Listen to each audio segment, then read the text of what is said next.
Welcome to CIVILNET, The Angle. We're going to talk about events in Armenia, specifically in Yerevan this week. My guest is Alex Sardar, a friend who is country director, chief of party for Counterpart International, which is a major USAID contractor implementing development work, NGO support work in Armenia.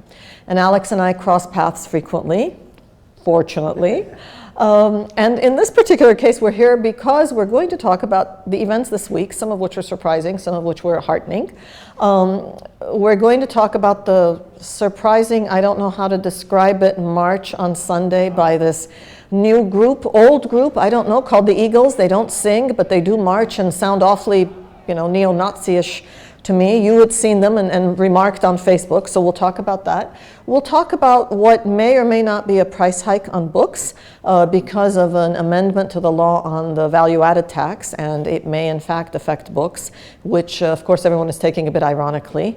And we will also talk about Mashtots Park and the activists who have been holding camp just off of Mashtots Boulevard in the small park to which the government, the Yerevan city municipality, wants to try to relocate some of the less than legal constructions, I'm being polite, yes, less than legal constructions that we have been living with on our sidewalks for all these years.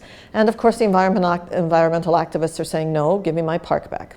So, welcome Alex. Thank you, thanks Salpi. Let's start with the park and let's talk about what seems to be activism succeeding and leading to policy, change in policy. How is policy being made? That's a good question.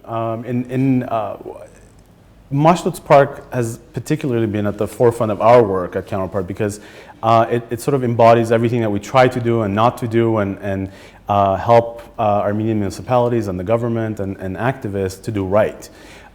Its policy, technically speaking, should be made with the participation of all those activists who are in the park. All the people who live around that park, all the people who pay taxes in Yerevan, and all the people who are subject to the policies that the municipality makes. Unfortunately, that's not the case, and unfortunately, some of these policies, in other words, some of the decisions that affects people in the city are made not necessarily behind closed doors as a matter of intention, but as a matter of practice or habit. Habit. And so that's really at the heart of everything that you just mentioned, except that first piece, the march, yeah. So that's what's happening. But look, now this isn't the first time we've been down this road, and on the one hand we can say bravo activists and bravo government, look how responsive they're being to noise on the streets. On the other hand, we saw this with the waterfalls at Turchgan, around which a hydroelectric power plant was going to be built, and the Prime Minister got up and said, oh, I take my signature back because the activists are right. And now with this relocating of construction things, there's two ways to do it, I suppose. One is at the beginning to say, people, we have an issue. We have all these illegal constructions, illegally acquired legal documents. The owners have something. We have to put them somewhere. How do we do this? Instead of doing this at the beginning, what we have is, let's move them, fellas, pick them up, take them, and then, oops, guess what? This wasn't such a bright decision after all. I think the key phrase in your sentence, in your question, was people. People, how do we do this, right? People, we want these booths to be gone off Abovian Street. Where do we put them? People, would you like to put them in? I mean, that's at the heart of what we're talking about here, because no one asks people.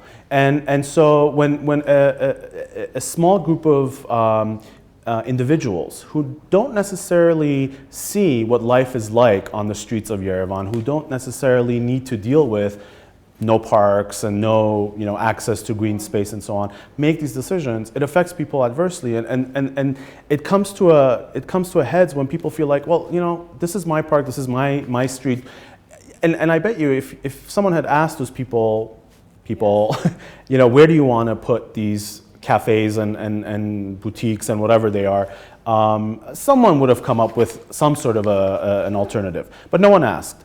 And really at the heart of this, and when we talk to government officials, this is what happens. They say, well, it takes such a long time and we don't have the resources.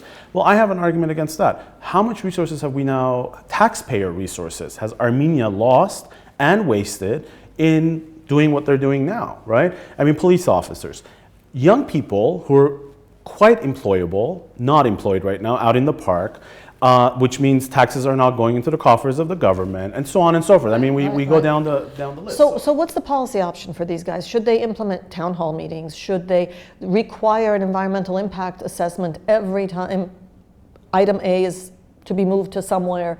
What recommendations can these activists make to government so that we don't do this every 3 months? I think what needs to happen is Armenian government agencies need to follow their own charters and their own rules of procedure. That's number one, which is consult the public, right? Hold hearings. It's written in. I mean, the Yerevan municipality charter says very clearly you need to have public hearings on A, B, C, whatever decision you're making. And they're very specific, just like the parliament does. You know, parliament has to do this. I mean, national level issues like Turchkan or other such issues, the government has executive government or executive branch ministries have public councils to which, you know, they bring these issues and have, you know, hear them out. And so there are mechanisms already in place, but there just seems to be a willingness to forget those procedures and really waste the resources at the tail end of the process. So that's number one. Number two is activists need to also come to the table with alternatives. I mean, that's the other value-added element of this process. Because right now what happens is activists waste a lot of good social capital being out on the street, really trying to grab people's attention with their message. Government loses on political capital by not doing this, and everyone loses on material resources, you know, the financial resources and so on. So it's a lose-lose for everyone, I think, at this point. But if we start at the beginning of the process and say, how do we do this? Let's talk about it. I think that's where no is not a negotiating position. Right, exactly. Well, on the other hand, I suppose we should be thankful that we're even having this discussion because it means that there is some movement, there is some interaction, somebody is listening to somebody, maybe at the wrong end of the spectrum. Now, as far as the book deal goes, we don't even know who was listening to who.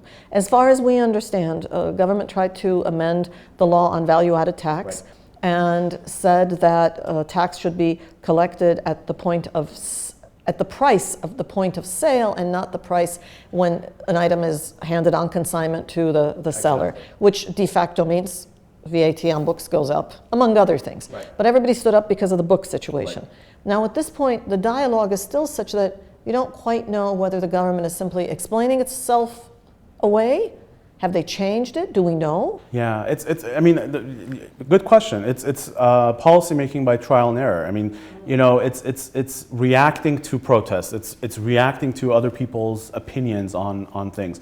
And I bet you if whoever, whatever agency was, Minister of Finance or Minister of Economy, whoever was making this policy, had actually brought in, you know, various representatives of industries, including the publishing industry, including the, you know, small businesses that do sell books, and we don't have that many of them here. I mean, we could probably count them on our 10 fingers. You know, if there was a roundtable and you know, someone asked, this is what we're planning on doing, and it's not a yes or no question we're asking you. How is this going to affect you? We're going to have to do it for certain industries, but how is this going to? The issue would have been resolved. But now what we're seeing is very good policymakers in the government, in the executive branch, like the Minister of Finance, like so many others, are having to backtrack and re-explain and clarify and so on. And you and I, who, you know, tend to read and watch some of this stuff, don't even know what the final response or final verdict is on this issue. And the derivative benefit of what you're saying is that at the end of the day, if the public is involved in saying, look, you can add tax to whatever you like, don't touch books, that means the public is engaged in the process of saying, okay, there will be this much less tax in the coffers. We're assuming the rest of the system works well. Now we'll leave that aside for the moment. Right. We'll let the cynics just nod as we're talking. But at least this part of it that's working, I will have voluntarily said, this much less tax is okay for me, but I want my books to be free and clear, for example. That's it. And in the process, you would have educated a huge number of people by talking about it. You know, because every bookseller is going to talk to their clients, and guess what? We've already got a very important constituent group covered. Absolutely. Speaking of constituencies, someone in government somewhere must think that this business of nationalism taken to extremes is going to be palatable this pre-election year. Apparently so. What did you see on Sunday? You were walking the streets of Yerevan on Sunday. Yeah, I was just strolling around in the cold air. It was nice.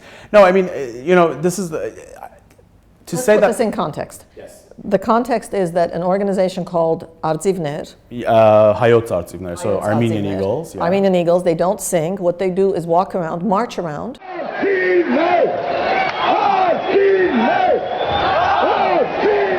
Ուզում եմ համարտությունս ուղղել ձեզ բոլորիդ եւ ասել ձեզ տեսնելով միթե դուք չեք մեր օրի անկախության համեց ձեր բերումը իհարկե դուք եք կեցե հայոց արտիմները.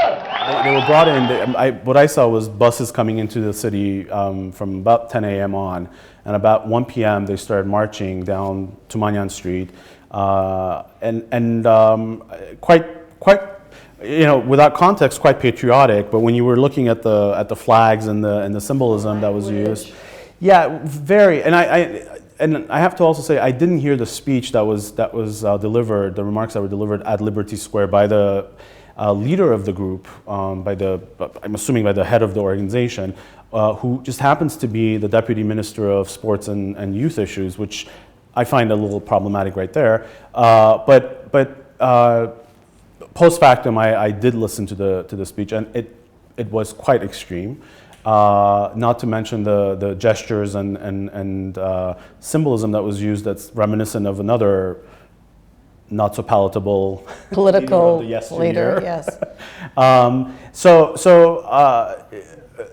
they were marching, and what they were doing is the whole march was revolving around the issue of the group supporting the Republican Party in its bid for the parliamentary elections, and particularly President Sarkisian.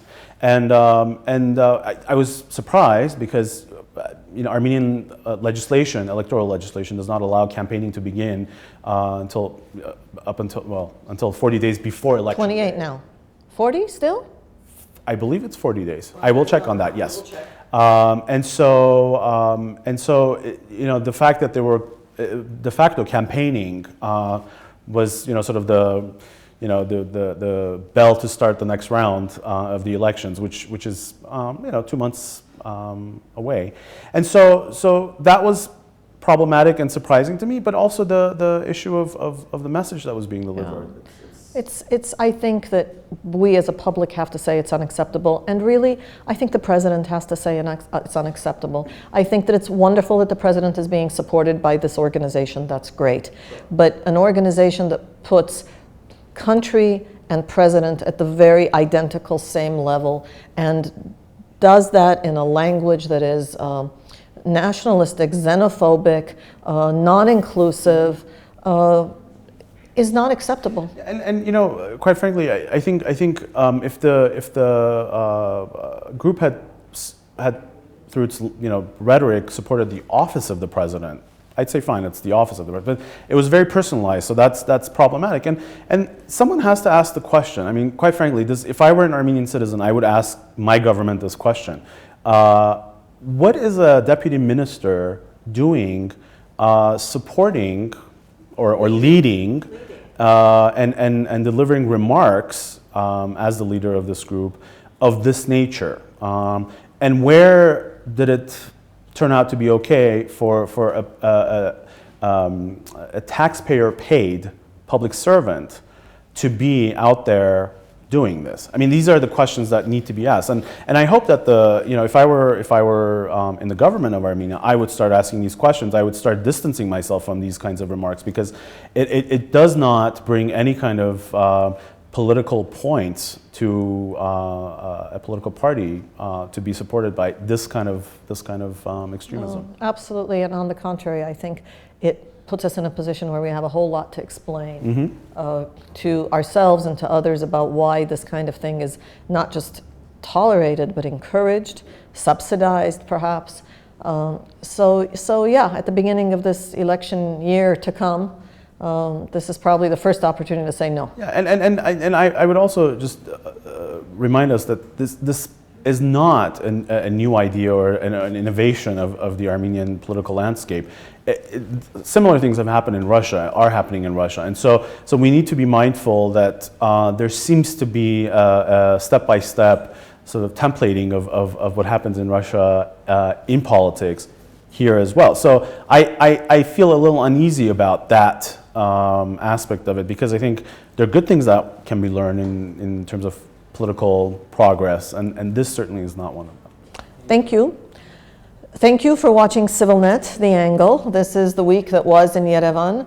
What comes later this week is March 8th, International Women's Day, which is still celebrated with great enthusiasm here in Armenia, and we like the flowers we get, so that's just fine. We'll use another opportunity to talk about all of the other women-related issues with Alex Sardar, Chief of Party of Counterpart International, and other guests as well. Thank you.